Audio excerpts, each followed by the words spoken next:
मैं राम मीना, सहायक आचार्य हिंदी, राजकीय कन्या महाविद्यालय सिकंदरा ग्रुप में सभी छात्रों का स्वागत करता हूँ। आशा करता हूँ कि इसका लाभ आप जरूर उठा रही होंगी। रीतिकाल अथवा उत्तर मध्यकाल, आज इसके बारे में हम चर्चा करेंगे। हिंदी साहित्य का जो उत्तर मध्यकाल है उसे रीतिकाल नाम से जाना जाता है। इसमें समान रूप से श्रृंगार परक लक्षण ग्रंथों की रचना हुई। नामकरण की दृष्टि से विद्वानों में पर्याप्त मतभेद रहा है। मिश्र बंधुओं ने इसे अलंकृत काल कहा है, रामचंद्र शुक्ल ने इसे रीतिकाल और पंडित विश्वनाथ प्रसाद मिश्र ने इसे श्रृंगार काल नाम दिया है।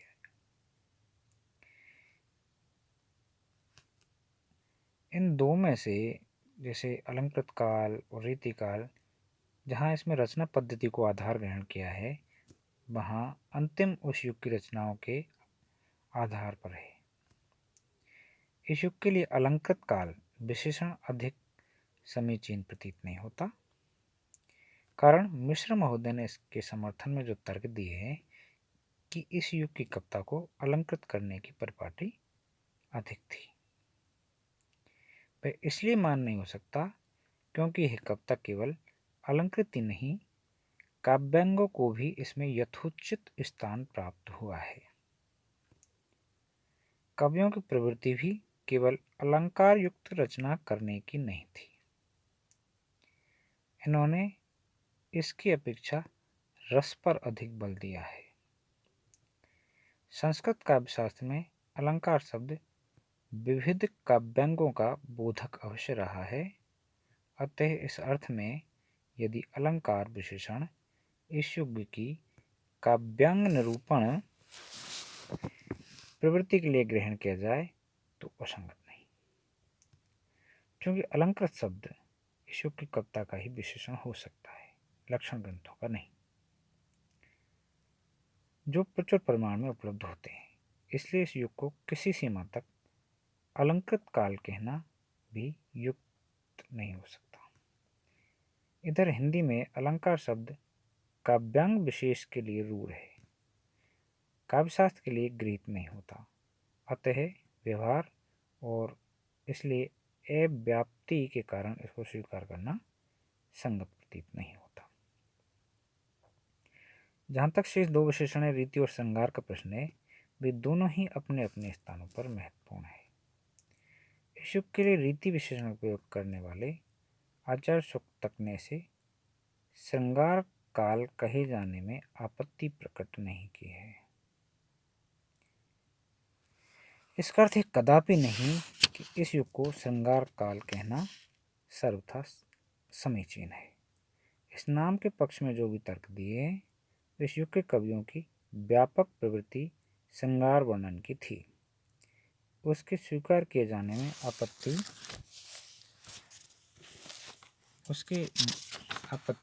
की जा सकती है। इसमें संदेह नहीं कि इस युग में अधिकांश रचनाएं श्रृंगारिक है, तथापि ये आश्रयदाताओं को प्रसन्न करने के लिए लिखी जाती थी।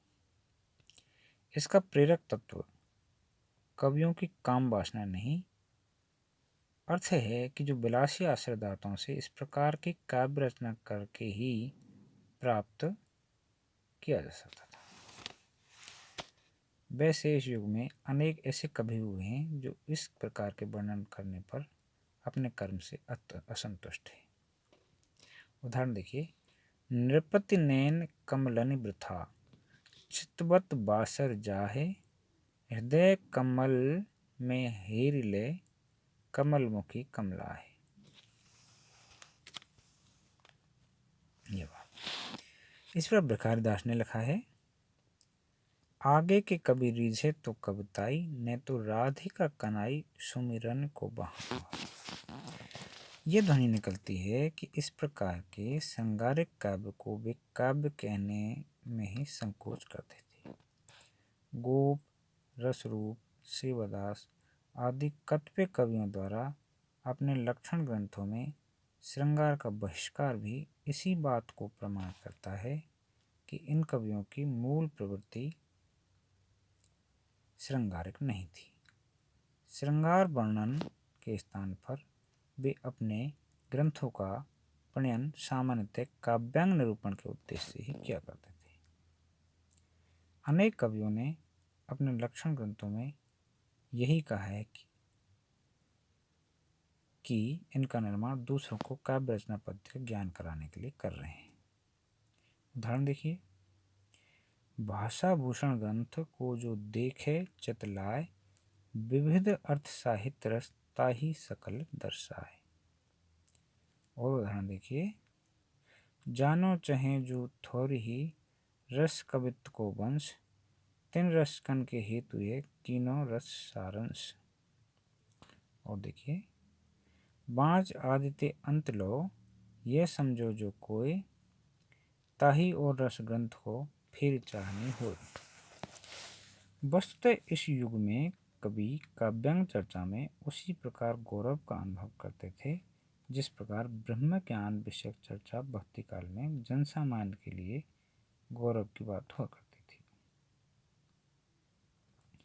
ये लोग यद्यपि इस अर्थ में आचार्य नहीं थे जिसमें कि संस्कृत के काव्यशास्त्र विषयक आचार्य आते हैं, पर स्वच्छंद और सुबोध निरूपण के कारण शिक्षक के अर्थ में तो आचार्य कही जा सकते हैं।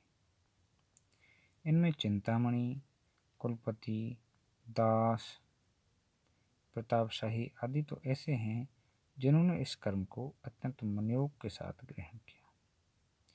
इनकी रचनाओं में यदि श्रृंगारिक छंदाओं का समावेश हुआ है तो उसका मुख्य कारण इनकी श्रृंगारक प्रवृत्ति के स्थान पर विलासी आश्रयदाताओं को प्रसन्न करने के अतिरिक्त शास्त्र के इस रुक्ष विषय को सरस बनाकर सुखंठ करने का प्रयत्न कही जा सकती है। यदि ये श्रृंगार वर्णन को ही अपना उद्देश्य समझते तो लक्षणों के बंधन में डालकर अपनी रचनाओं को कहीं कहीं दूषित और कवित्व विहीन न कर बैठते।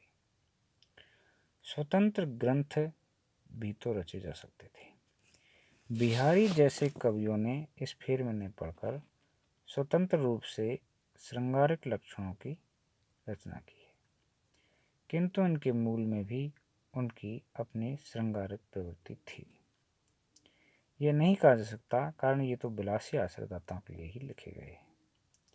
इन ग्रंथों को भली भांति परीक्षा की जाए तो सहज ही स्पष्ट हो जाएगा कि इनके रचयिताओं पर भी काव्यशास्त्र की गहरी छाप है। इन्होंने लक्षण ग्रंथ नहीं लिखे, पर उनके अनुरूप अपनी रचनाएं अवश्य की है। मतिराम, भूपति, चंदन आदि तो ऐसे हैं जिन्होंने काव्यशास्त्र के किसी अंग पर कुछ न कुछ लिखा भी है। दूसरे यदि स्वीकार कर भी लिया जाए कि इस युग के कवियों की व्यापक प्रवृत्ति श्रृंगार की थी तो इसे श्रृंगार काल कहने में अव्याप्ति दोष होगा, क्योंकि इस दशा में वीर, भक्ति, श्रृंगारेतर रसों में भी रचे गए काव्यांग विवेचन की दृष्टि से लिखित अनेक महत्वपूर्ण और प्रसिद्ध लक्षण ग्रंथ इसकी परिसीमा में न आ सके। इस संबंध में यद्यपि यह तर्क दिया जा सकता है कि चूंकि इनके रचयिताओं ने थोड़े बहुत श्रृंगारिक छंद लिखे हैं इसलिए ये भी श्रृंगार काल की परिधि के भीतर आ जाते हैं, किंतु इसे इसलिए स्वीकार नहीं किया सकता क्योंकि विशिष्ट परिस्थितियों में लिखे गए कतिपय छंद अथवा रचनाएं न तो इनकी श्रृंगारक प्रवृत्ति के ही द्योतक हो सकते हैं और न इन ग्रंथों की विषय भिन्नता के तथ्य से दृष्टि फेरी जा सकती है। अतः कह सकते हैं कि इस युग की मूल श्रृंगारक प्रवृत्ति श्रृंगारिक नहीं और इसलिए इसे श्रृंगार काल कहने अपने आप में युक्तियुक्त नहीं। जहाँ तक इस युग को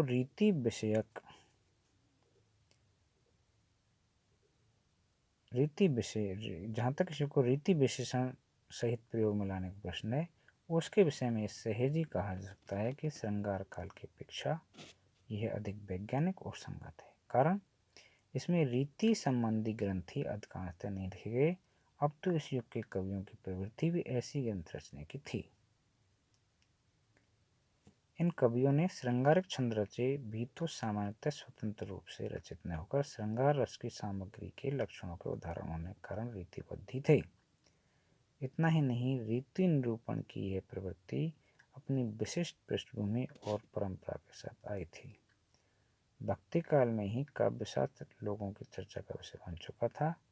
नंददास द्वारा रसमंजरी जैसा नायिका भेद संबंधी ग्रंथ लिखा जाना तथा तुलसी द्वारा धुनि अवरेव कवित्व गुण जाति मीन मनोहर ते बहुहत्य आदि कहा जाना इसकी पुष्टि करता है। इसके साथ ही केशव, रहीम, सुंदर आदि अनेक कवियों ने कवि चर्चा के इस विषय को अग्रसर किया, तो आगे चलकर साधारण कवियों तक का पूर्ण विषय होने के कारण इस युग की प्रवृत्ति का द्योतक हो गया। दूसरे अभिधान को स्वीकार कर लेने में सबसे बड़ा लाभ यह है कि इसकी परिधि भीतर केवल लक्षण और लक्ष्य ग्रंथ ही नहीं आते जो श्रृंगारिक रचनाओं से युक्त है, अब तो वे ग्रंथ इसकी सीमा से बाहर नहीं पड़ते जो अन्य रसों के काव्यांग विवेचन के लिए रचे गए। धन्यवाद।